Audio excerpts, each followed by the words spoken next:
Hi, I'm Rachel, and I'm 29 years old. And for most of my adult life, my own family treated me like an accident that happened to the wrong household, a mix-up nobody ever corrected out loud, but everyone quietly agreed to live with. I want to start with the day everything cracked open, because it still doesn't feel entirely real when I say it out loud, even months later, even after I've told it to myself in the dark 100 times just to make sure I didn't imagine it. My sister's fiancé, a man named David, stood in the middle of a vineyard reception under strings of warm little lights, stopped the toasts mid-sentence and looked straight at me like he'd seen a ghost walk in wearing pale blue satin. Then he said my full name in front of 80 guests, and he told everyone exactly who I was and what I had done for him 3 years earlier, something my own mother had never once bothered to ask about in all that time. I'm going to tell you how I got to that moment, slowly, the way it actually happened, and why it took a room full of strangers to finally see what my own family refused to.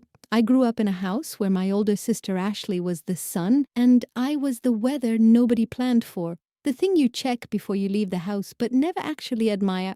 She was 2 years older, taller, louder, the kind of pretty that got her free drinks before she turned 21 and free passes on almost everything else too. I was the quiet one, the one who did homework at the kitchen table under the flickering overhead light while she did her makeup in the bathroom mirror for an hour, humming to herself, completely unbothered by time.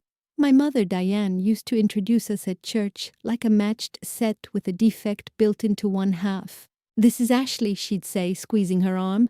"My beautiful girl. And this is Rachel. She's smart." Smart was never a compliment in our house. Smart was the word my mother reached for when she couldn't find anything else nice to say about the way I looked or the way I lived, a consolation prize dressed up as praise. By the time I was 29, I had built a life that made sense to me, even if it made no sense to them. And some nights that was enough, and some nights it wasn't.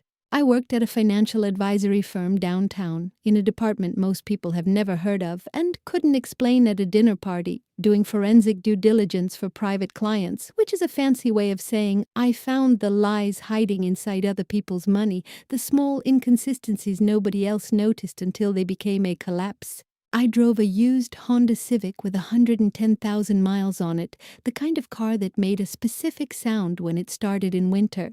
A sound I'd learned to love the way you love something that's never once let you down. I lived in a one-bedroom apartment above a dry cleaner, and some nights the chemical smell drifted up through the vents, and I didn't even mind it anymore. None of that impressed my family, because to them a real job looked like Ashley's job, selling waterfront condos to men who wore boat shoes indoors, taking selfies in front of houses she'd never actually be able to afford herself. Ashley got engaged in October to a man named David who ran an investment firm called Callaway Ridge Capital. And the news moved through the family group chat faster than anything I'd ever seen there before. The engagement photos went up within a week, professionally shot at golden hour at the lake house that wasn't even David's, just rented for the afternoon. David in a linen shirt, Ashley barefoot in the shallows, holding up her left hand like a trophy. My mother called me crying that night. Not from joy exactly, more like relief, the specific kind of crying you do when a long project finally gets finished and you can stop worrying whether it will. "Ashley is marrying up," she told me, her voice thick, like Ashley had won something the rest of us hadn't. I said congratulations and meant it, genuinely. I had liked David the 2 times I'd met him at family dinners, quiet in a way that felt earned rather than shy, the kind of quiet that comes from having actually been through something. I had no idea yet that I already knew him, in a version of my life my family had never once bothered to learn the shape of. The wedding planning started almost immediately, and so did the requests for money, arriving in small increments disguised as favors so that saying no would feel disproportionate every single time. My mother called it contributing to the family, like there was a shared fund we were all obligated to feed on demand, no questions asked, no receipts required. $3,000 for the open bar because Ashley wanted top shelf, not well liquor, not for her wedding. $600 for a bridesmaid dress I would only ever wear once, tailored in a color that didn't suit me, and everyone somehow knew it wouldn't. A share of the hotel block, even though I lived 40 minutes away and had no intention of staying overnight, but my mother said it looked bad if the numbers didn't add up for the room block discount. I paid every invoice without complaint, transferring the money the same day it was mentioned, because complaining had never once gotten me anything in that family except a longer lecture about being difficult, about not being a team player, about ruining things for Ashley. What I didn't expect, what I genuinely didn't see coming even after 29 years of evidence, was that paying wouldn't buy me a seat at the table. It would just buy me a closer view of the door I still wasn't allowed through. Have you ever noticed how some families quietly agree on a person to be embarrassed by, even when that person has done absolutely nothing wrong, nothing you could point to and say, there, that's the offense? I was that person in mine, and I didn't fully understand how deep it went until the wedding planning made it impossible to keep ignoring. Every phone call with my mother came wrapped in a small, careful cruelty tucked so gently inside concern that it took me years to even name it as cruelty. Are you sure you want to wear that color? She'd ask in a tone that suggested she already knew the answer was no. Have you thought about doing something with your hair before the big day? Something more finished, more put together. It never once sounded like an attack, not on the surface. It sounded like love with the edges filed down into something that could cut you slowly over months, one small comment at a time, without ever once leaving a mark anyone else in the room could actually see or name. Do you know that feeling where you've spent so many years being the disappointing one that you stop expecting anything different and you just brace, quietly, automatically, for the next small wound before it even lands? The way your shoulders tense before a door slams somewhere in the house, even if nobody's slammed the door yet. If you've ever sat at a family table and felt like a guest in your own bloodline, some cousin twice removed instead of a daughter. I want you to stay with me through this whole story because I promise you, it does not end the way you think it will right now. And if it's already sitting heavy in your chest, if you already know exactly what I'm describing because you've lived a version of it yourself, do me one favor first before we go any further. Hit subscribe.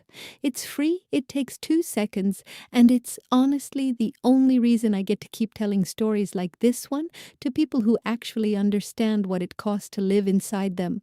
Tell me in the comments where you're listening from tonight, because in a few minutes, you're going to want to remember exactly where you were sitting when you heard what happened next. What none of them knew, what I had never told a single person in my family, not even my father, was that 3 years earlier I had spent 4 months working 18-hour days to keep a company from collapsing entirely, a company belonging to a man they had never once asked me a real question about.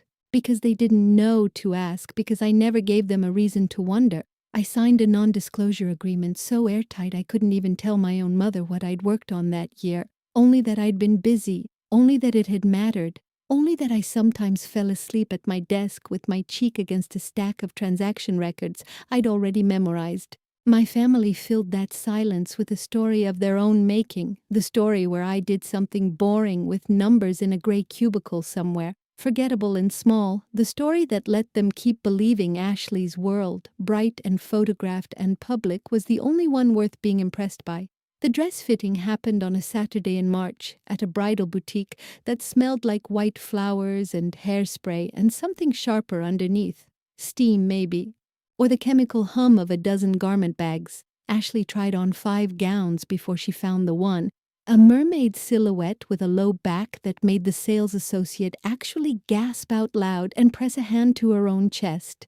I sat in the corner on a velvet bench, holding her purse and her iced coffee, the ice long since melted into sugar water, the way I had held things for Ashley my entire life without either of us ever naming it as a role I'd been assigned. When it was finally my turn to try on the bridesmaid dress, a pale blue satin thing that cost more than my monthly car payment, more than I liked to think about, my mother looked at me in the mirror, tilted her head slightly and said, "Well, it's a good thing satin is forgiving." I didn't ask forgiving of what. I already knew, the way you know the punchline of a joke before it's finished, the way your body knows before your mind catches up. The sales associate, a woman probably not much older than me, caught my eye in the mirror for half a second and looked away fast, the way people do when they've witnessed something they aren't supposed to acknowledge out loud.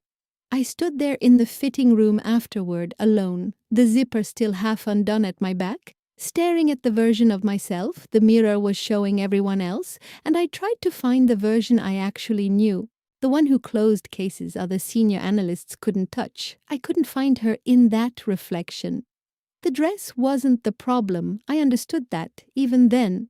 That night I drove home and sat in my car in the parking lot behind my building for almost 20 minutes before I could make myself go inside.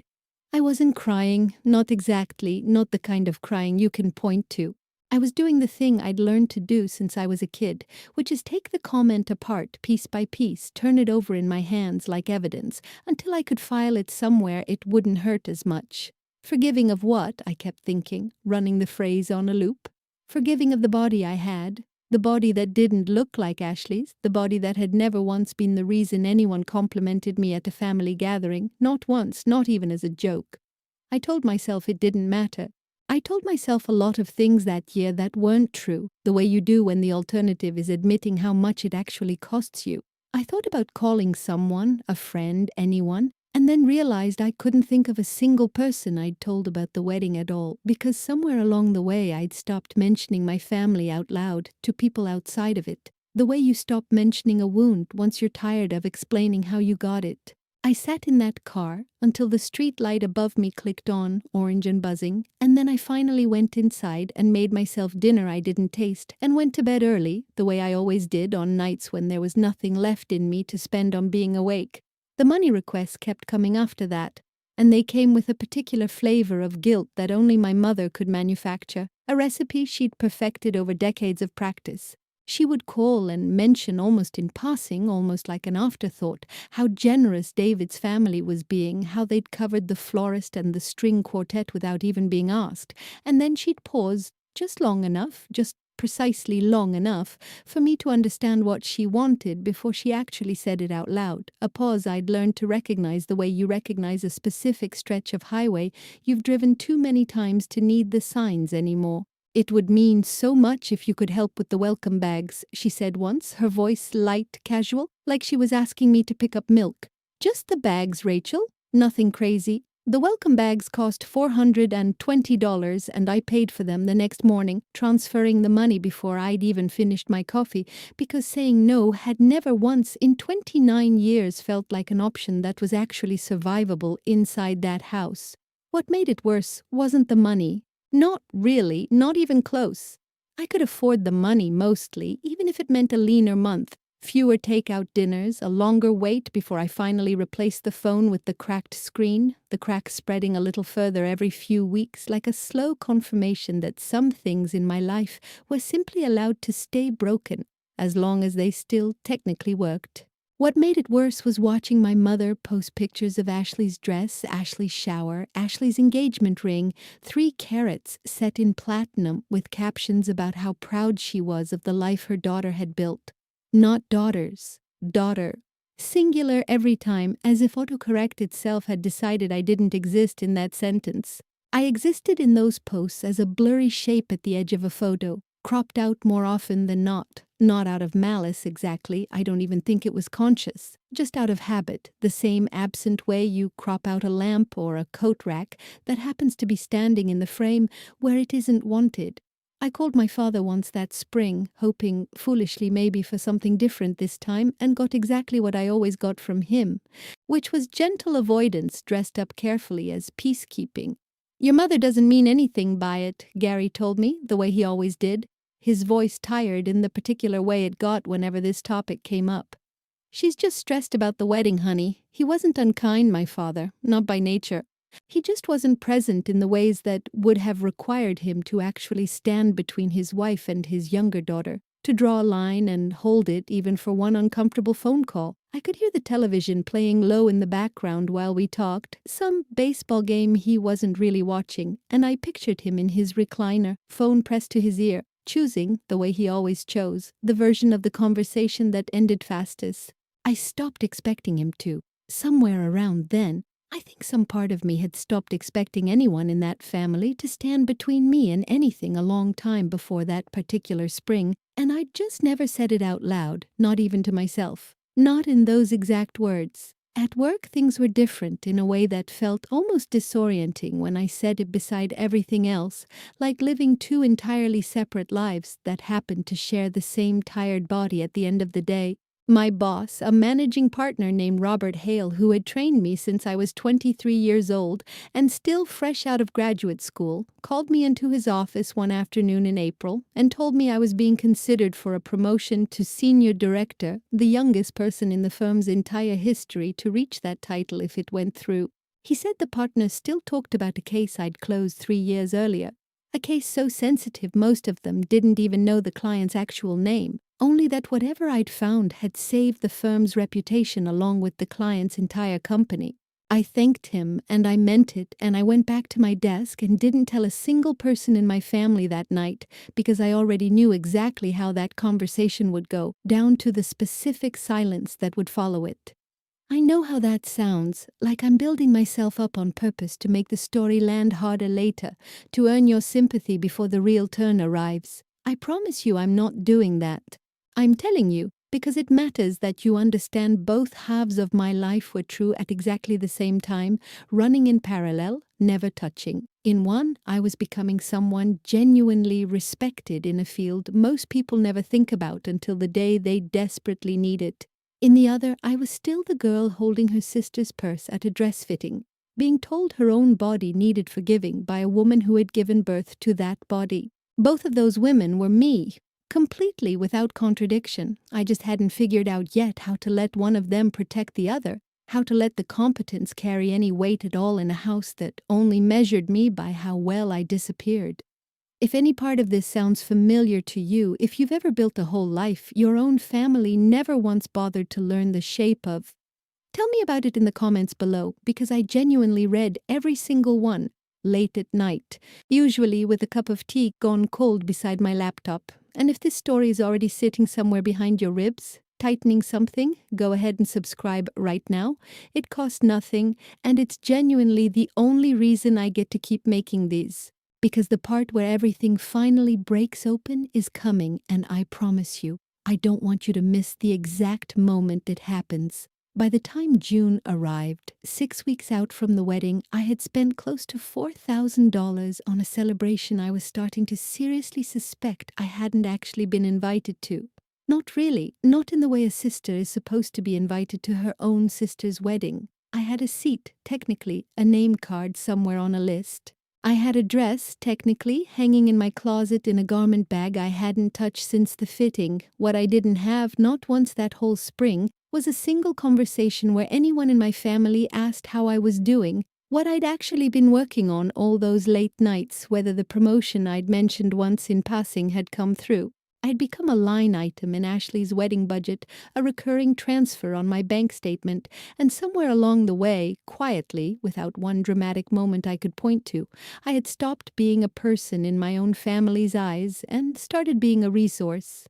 The rehearsal dinner venue got finalized in late June, a private room at a country club David's family had belonged to for 3 generations. The kind of place with an actual dress code printed on cardstock and mailed to guests in advance. My mother sent the group text with the details, the time, the address, the parking instructions, and then included a note just for me, separate from the family chain, sent directly to my phone like a warning label. "Wear something nice," she wrote, nothing from Target this time. I read it twice sitting on the edge of my bed, to make absolutely sure I wasn't imagining the second sentence, the specificity of it, the fact that she'd bothered to name the store. I wasn't imagining it. I put my phone face down on the counter and stood in my kitchen for a while afterward, not doing anything, just standing there under the flickering fluorescent light, feeling something in me shift half a degree, the way a door shifts on its hinges just before it actually swings open. I opened my closet later that night and looked at what I actually owned. The navy dress from a work conference, a black blazer I wore to depositions, clothes chosen for competence rather than approval, and I realized I had absolutely nothing in there that would have satisfied whatever my mother meant by nice, because nice in her vocabulary had never really been about fabric at all. It had always been about whether I looked like I belonged somewhere she'd already decided I didn't. I told Robert about it a few days later, not the whole story, just the surface of it. during a slow afternoon at the office when he noticed I seemed distracted and asked directly the way he always did without pretending not to notice. He listened the way he always listened, without rushing to fix anything, without offering advice before I'd finished the thought. And then he said something I've turned over in my mind almost every day since. Something that has never once left me. He said, "Rachel, you built an entire career out of finding the truth other people tried to bury under paperwork and excuses. Don't let your own family bury yours the same way."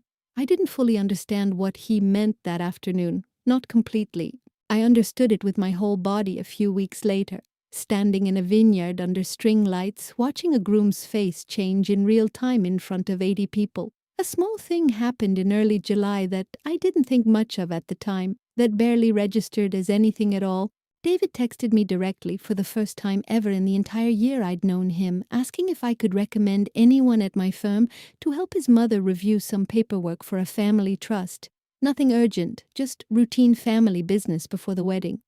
I gave him Robert's contact information, typed it out quickly between meetings, and thought nothing else of it for the rest of the day. It genuinely didn't occur to me, not even for a second, that David had absolutely no idea what I actually did for a living because nobody in my family had ever once bothered to tell him.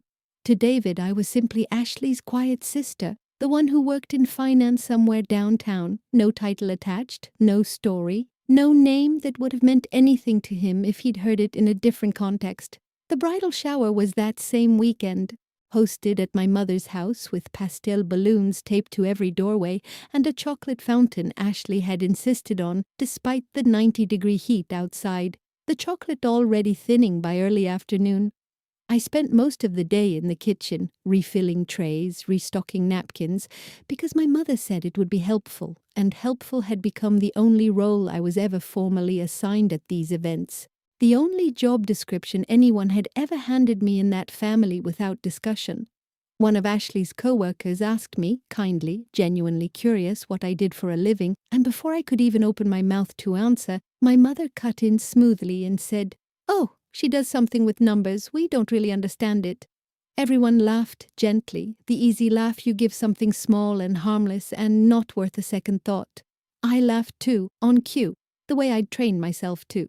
I'm good at that particular skill, laughing exactly on time. That night after everyone left and I stayed behind to help clean up, because leaving early had never once been an option offered to me, my mother sat down across from me at the kitchen table with a glass of wine and told me she needed one more favor before I went home. The final dress fitting had apparently revealed a problem, some alteration issue with Ashley's gown that nobody had caught in time, and the boutique wanted an extra $800 for a rush order of fabric to fix it before the wedding. "Could I cover it?" she asked, her voice soft, reasonable, "just until after the wedding, when things settled down financially for everyone." I said yes because I always said yes, the word out of my mouth before I'd even finished thinking it through. And then I drove home and sat in my car again in the exact same parking spot for longer than 20 minutes this time, watching the porch light of my building flicker on a timer I'd never bothered to fix. Something had started changing in me by then, slow and quiet, like a hairline crack forming somewhere behind a wall you can't see until the whole thing finally gives way at once, all at the same moment after months of pressure nobody noticed building.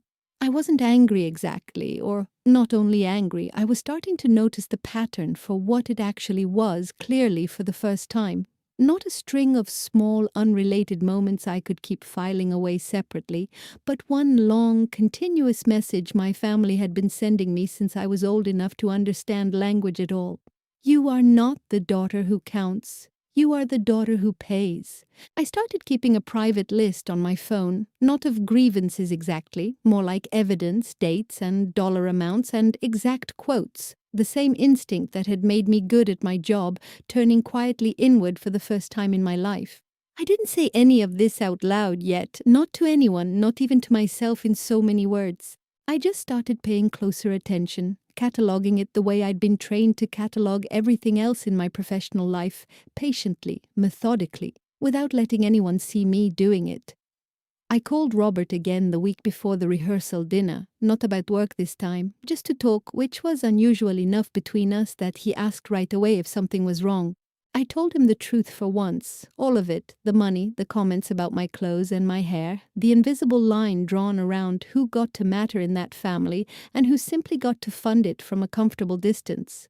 He was quiet for a moment on the other end of the line, longer than usual, and then he said, "You know what? I remember most about the Calloway Ridge case, more than the evidence, more than the late nights. I remember that you were the only person in that entire investigation who never once asked for credit. Not even privately, not even to me. Maybe it's time you stopped being so comfortable going unseen, Rachel. Maybe that comfort has cost you more than you've let yourself count. If you're the kind of person who spent your whole life being useful instead of valued, quietly indispensable and quietly invisible at the exact same time, I want you to hear this next part carefully. Because it's the part where everything started to turn, not with an explosion, not with a scene, but with a decision made quietly, alone in a parking lot, by a woman who was simply tired of shrinking to fit a space that was never going to grow to fit her back. And if any part of this has felt like your own story so far, subscribe now before we keep going. It's free, it genuinely helps more than you'd think, and I promise you, the next part is worth staying for, all the way to the end. The rehearsal dinner arrived on a Thursday evening in late July, hot and bright, the kind of golden hour light that makes even ordinary things look more expensive than they are, gilding the edges of the parking lot, the cars, the ivy climbing the country club's brick facade. I wore a simple navy dress I'd bought 2 years earlier for a work conference. Well-tailored, understated, nothing flashy, exactly the kind of thing that had never once impressed my mother in 29 years of trying and failing to guess what would.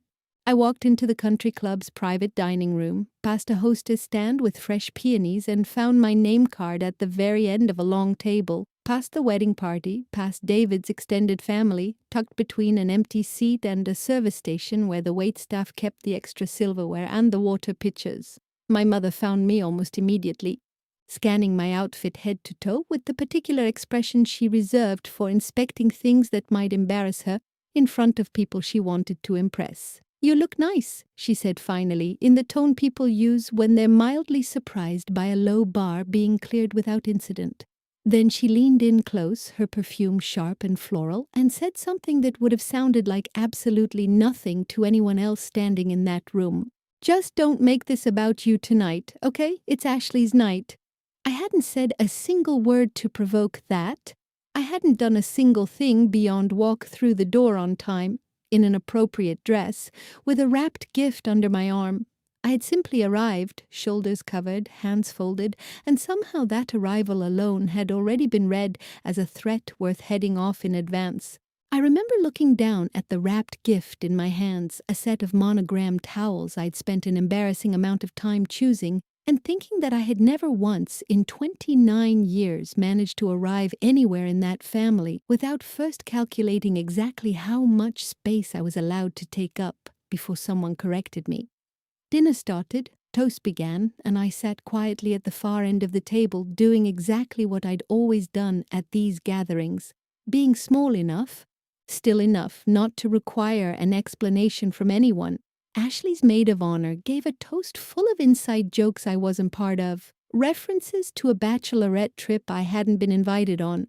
David's best man gave one about their college years, deals they'd closed together since, risks they'd taken and somehow survived. I clapped when everyone else clapped, on rhythm, and drank water instead of wine because I was driving myself home afterward alone, the way I'd driven myself to and from most things that had ever actually mattered in my life, without an escort, without a +1, without anyone waiting up.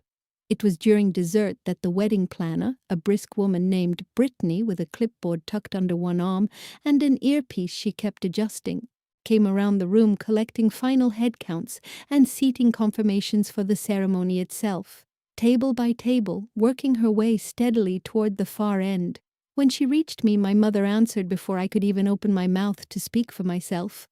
"Rachel's fine wherever," she said, waving a hand lightly, dismissively. "Maybe just keep her toward the back corner, near the trees, out of the main sight line for the photographer, so the pictures come out clean." Brittany glanced at me for half a second, something like an apology forming somewhere behind her eyes before she caught herself and wrote something down on her clipboard without another word. I felt my face go hot in a way that had absolutely nothing to do with the summer heat still pressing against the windows. Ashley must have overheard, because a few minutes later she came around the table, wine glass in hand, and crouched slightly beside my chair like she was doing me some kind of quiet favor by explaining herself directly instead of letting it pass unspoken. "It's not personal," she said, her voice pitched low, confidential. "It's just David's family is kind of a big deal, and half the guest list is going to be people from his world, investors and clients, and I don't even know who else. I just want everything to look a certain way in the photos. You get it, right?" I asked her carefully what exactly that meant, look a certain way, and she said it without even hesitating, without a flicker of doubt, like she'd rehearsed the line somewhere private before she ever walked over. "You're too poor for this wedding, Rachel. I don't mean it in a mean way. I just mean it's true, and I need you to understand that." The table went quiet around us in that specific way tables go quiet when everyone at it heard exactly what was said and is now deciding individually, silently, whether to pretend they didn't. Brittany's pen stopped moving mid-stroke. Someone 2 seats down suddenly became very interested in the last bite of their dessert. I sat there with my hands folded in my lap, feeling the particular kind of silence that arrives right before you decide whether you're going to cry or laugh or simply say nothing at all and let the moment pass through you like weather. "I chose nothing," I said, understood, evenly, and I meant it, though not remotely in the way Ashley believed I did when she nodded satisfied and walked back toward the head of the table. I left before the toast had even finished, quietly, the way I did most things in that family, slipping out a side door near the coat check so no one would have to watch me go. I drove home with the windows down, even though it wasn't cool enough outside for it to feel good, just because I needed the noise of the highway, the wind, anything at all, to fill the space where a scream wanted to be and couldn't. I didn't cry until I was inside my apartment, sitting on the floor of my kitchen with my back against the cabinet, the tile cold through my dress, and even then it wasn't really the wedding I was crying about, not specifically. It was every earlier version of that exact sentence I had absorbed since I was 7 years old, dressed differently each time, wearing a different occasion like a costume, but always saying the same thing underneath in the same voice. "You're not enough to be seen clearly." I texted Robert at 11 that night, just 3 words, nothing more. "Are you up?" He called me back within a minute, no hesitation, like he'd been half expecting it. I told him everything, sitting there on my kitchen floor with my knees pulled up to my chest, the seating chart, the corner near the trees, the exact sentence my sister had said out loud in front of a country club full of strangers and family alike. He was quiet for a long moment on the other end. Long enough that I checked to see if the call had dropped, and then he said something that ended up changing the entire shape of the next 2 weeks of my life. "Rachel," he said carefully, "I need to tell you something about the Callaway Ridge case that I don't think you ever fully put together yourself because you were too deep inside the work at the time to see the whole picture from any distance." Robert reminded me gently of something I had genuinely let myself forget in the exhaustion of that case 3 years earlier. Something I'd filed away so thoroughly, it had stopped feeling connected to anything in my present life. The company I had saved, the one whose fraudulent co-founder I had exposed after 4 months of nearly sleepless investigation, working weekends, missing my own cousin's birthday dinner without explanation, was Callaway Ridge Capital. The founder I had worked with directly, night after night, the one who had sat across from me in a conference room at 2 in the morning while I walked him through 11 months of falsified investor statements, one line at a time, was David, my sister's fiancé. The man everyone at that rehearsal dinner had spent the entire evening calling a big deal, toasting with expensive wine, was the exact same man whose entire company would not exist anymore, would have collapsed entirely within weeks if I hadn't spent 4 months finding the truth his own business partner had buried under layers of forged paperwork and false confidence. I hadn't put it together before that phone call, not fully, because I had known him for over a year only as David. my sister's boyfriend and then fiancé, a quiet man at family dinners with good manners and a firm handshake, and the case itself had lived in a completely separate compartment of my mind under a different name entirely. Callaway Ridge, a company, an abstraction, not a person with a face I passed the mashed potatoes to at Thanksgiving.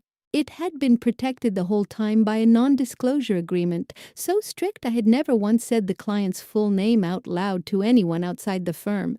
Not to my mother, not to Ashley, not even to myself in idle conversation. He, in turn, had known me only as Rachel Doyle from Bramwell Sterling, a name on emails and formal reports, a calm voice on late-night conference calls, never once connected in his mind to the quiet woman who sat at the far end of his rehearsal dinner table, wearing a navy dress nobody in his new family had bothered to compliment. I didn't sleep at all that night. I lay in bed with the ceiling fan turning slowly overhead, running through every fragment of memory from that case. The exhaustion that had settled into my bones by month 3, the specific fear that I'd miss something crucial. The exact moment I finally found the wire transfer records that proved his business partner had been quietly draining client accounts for over a year, disguising the theft as legitimate management fees buried inside routine paperwork. I remembered David's face in that conference room, gray under the fluorescent light, when I laid the evidence out in front of him page by page, how he'd gone completely still, how he'd asked me more than once, in a voice barely above a whisper, "Are you absolutely certain? Because if you're wrong, I lose everything I've built, and if you're right, I lose the closest friend I've ever had." I told him then that I was certain. I had been right. The wedding was 5 days away. I didn't tell my mother or Ashley what I'd remembered, what Robert had helped me finally piece together. Partly because the non-disclosure agreement still technically bound my silence, and partly, honestly, because some part of me didn't want to hand them the truth like a gift they hadn't earned yet. I wasn't looking for revenge, and I want to be completely clear about that, because it would have been so easy, almost tempting, to turn those 5 remaining days into a plan built around humiliation. And I did think about it, briefly, the way anyone probably would in my position. But that had never once been who I actually was, not in my work, where I found the truth and simply let it stand on its own, and not in my life either. I decided instead to simply show up, exactly as I was, in the dress they'd chosen for me, in the seat they'd assigned me, and let the truth exist quietly in the room without me having to force a single thing. I wore the pale blue bridesmaid dress on the wedding day, the one my mother had once said was forgiving, and I stood exactly where they placed me, near the back, near the trees, out of the main sight line of the photographer, exactly as instructed weeks earlier over dessert. I watched my sister walk down a grass aisle scattered with white petals between rows of white folding chairs, past a string quartet playing something classical I didn't recognize, toward a man who had once looked at me across a conference table at 2 in the morning and asked me quietly, desperately, to save everything he'd spent his adult life building. I felt strange watching it unfold. Not jealous exactly, not bitter either, just deeply aware of how many separate, sealed-off rooms my life had been living inside all at once,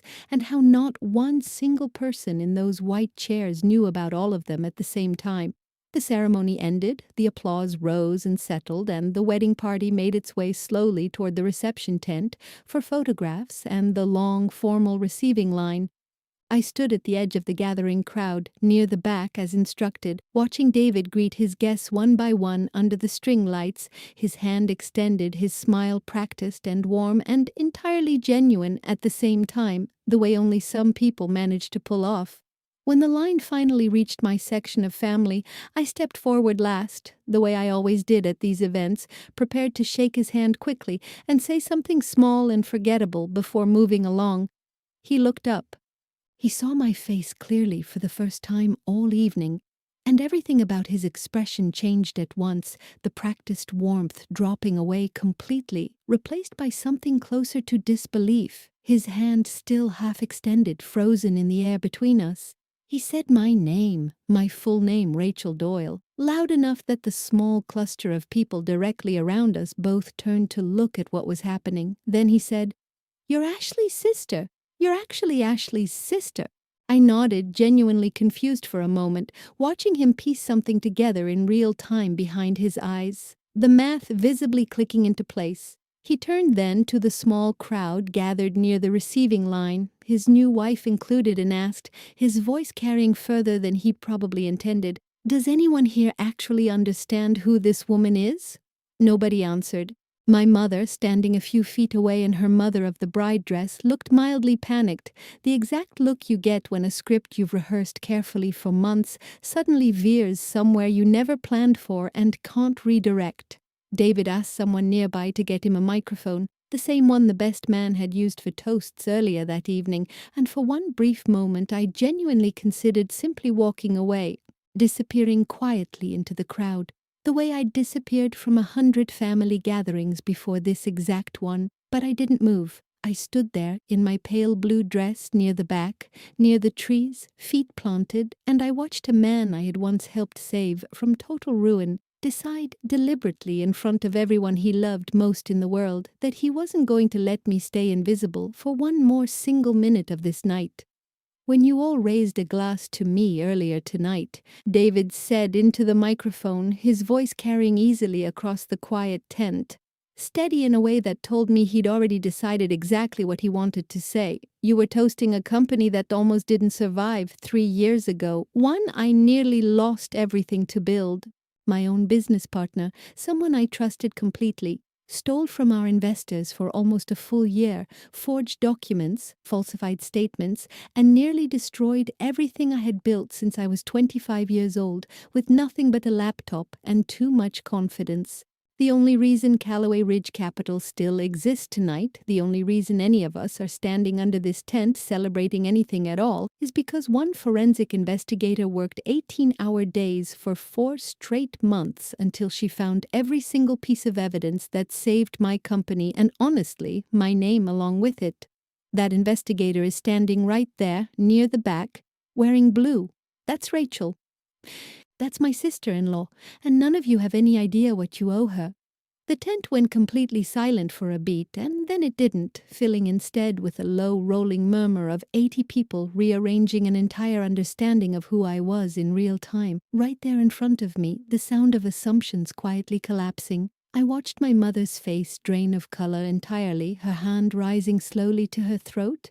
I watched Ashley's hand fly to her mouth, her eyes suddenly wet. I watched Brittany, the wedding planner, glance down instinctively at her clipboard, where she had once written, "Keep her toward the back," near the trees, out of the main sight line, and I watched her realize, all at once, exactly what that small instruction had actually meant that evening, and precisely who had given it to her, without a second thought. David walked over to me then, still holding the microphone loosely at his side, though he'd lowered it once he got close enough, and he said, quietly enough that only the handful of people nearest us could actually hear it, "I've spent 3 years trying to figure out how to properly thank you, and I had absolutely no idea you were sitting at every single family dinner this entire time, right in front of me, and nobody ever said a word." I told him it wasn't necessary, that I'd only done my job, the words automatic, defensive almost, and he shook his head firmly and said, "You saved my life's work, Rachel. That's not a job. That's not something you get to minimize in front of me. Not tonight, not ever again." My mother approached a few minutes later once the crowd had thinned back into scattered conversation and the band had cautiously started up again, her face still pale beneath her carefully applied makeup, her hands twisting the strap of her small clutch purse over and over. She didn't apologize, not exactly, not in the way I'd imagined 1,000 times as a kid lying awake in the dark, rehearsing exactly what I'd say back to her if that day ever came. She said instead, "You never told us?" Her voice almost accusatory, as if the silence had somehow been my failure rather than the direct, inevitable result of every single joke she'd made about my job for the better part of a decade. I told her the truth, calmly, without raising my voice at all. I said, "You never asked. Not once, in 3 entire years, did anyone in this family ask me a real question about my work. So eventually, I stopped offering answers to people who had already decided long ago that I wasn't interesting enough to bother." Ashley found me near the bar an hour later, her makeup slightly smudged from crying, still in her wedding dress with the hem already grey at the edges from the grass, though I honestly couldn't tell if the tears were from the ceremony itself or from everything that had happened afterward. She said she was sorry about the seating, about the dress-fitting comment, about all of it at once, in the rushed, half-formed way people apologize when they're more embarrassed by being caught than genuinely, deeply sorry. I accepted the apology because I didn't need to punish her for the rest of her own wedding day. That was never the point of any of this for me, but I also told her something I needed her to hear clearly without softening it. I said, "I'm not going to keep paying to be tolerated in this family, Ashley. If you actually want me in your life going forward, you're going to have to want me in it on purpose, not just when it's convenient or when the truth forces your hand." The days after the wedding were strange in a quiet, settling kind of way, like a house after a storm has finally passed and everyone inside is slowly walking room to room, counting what actually survived. David called Robert directly that same week and formally asked Bramwell Sterling to take over his family trust's ongoing financial oversight, going forward, specifically requesting by name that I lead the account personally.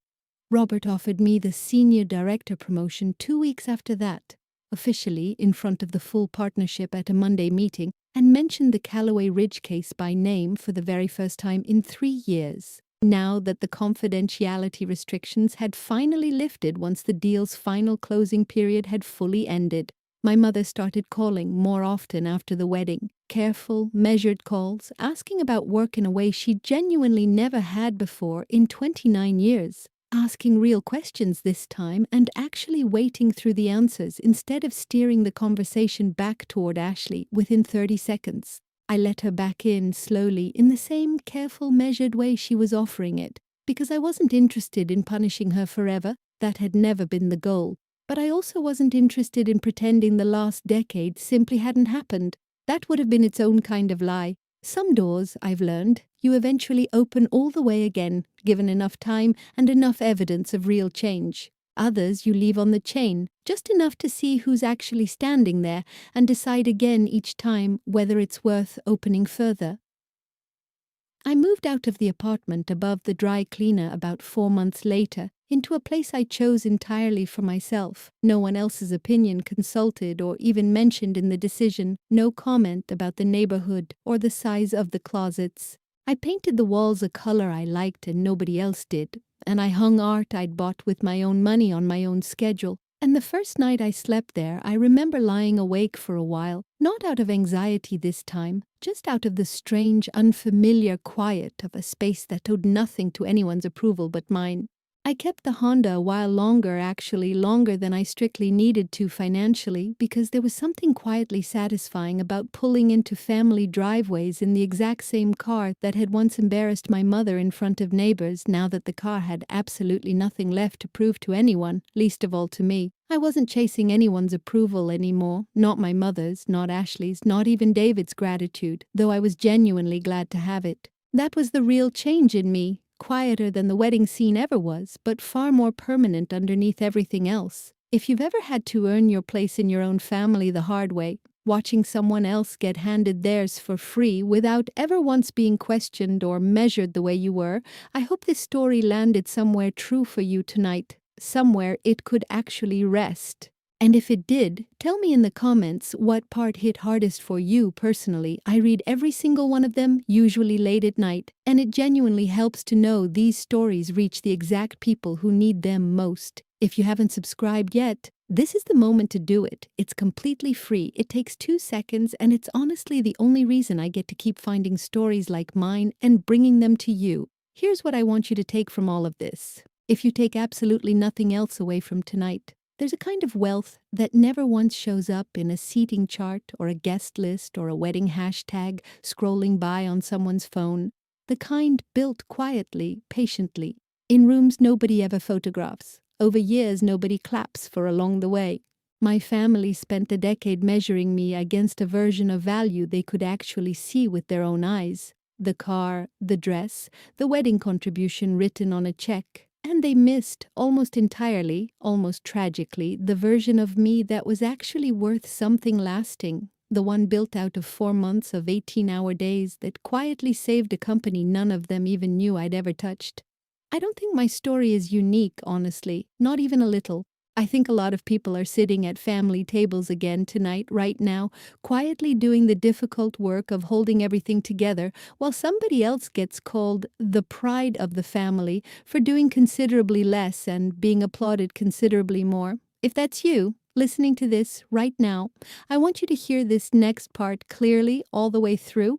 You don't need a groom with a microphone or any dramatic public moment at all to prove your worth to the people who overlooked you for years. You already know exactly what you're capable of, deep down, whether or not anyone else has ever said it out loud. The rest of them finally catching up to that truth is nice, genuinely when it happens.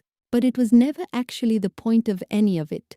My sister and I are in a different place now, not perfect, not the tidy movie reconciliation people probably want when they hear a story like this, but honest in a way we never quite managed before, which I've come to think matters more than perfect ever could. My mother asks real questions now, and I answer them, and some weeks that's genuinely enough, and some weeks it still stings quietly that it took a public moment at somebody else's wedding for either of them to finally look at me clearly.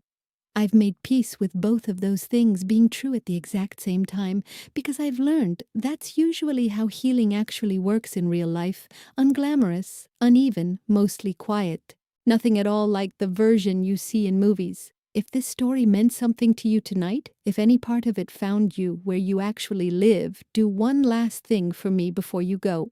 Subscribe, it's completely free, and it's genuinely the entire reason I get to keep telling stories like this to people who need to hear them the way I once needed to hear one myself. Share it with someone you know who's ever been made to feel like the poor relative, the quiet one, the disappointment nobody ever explained clearly or apologized for.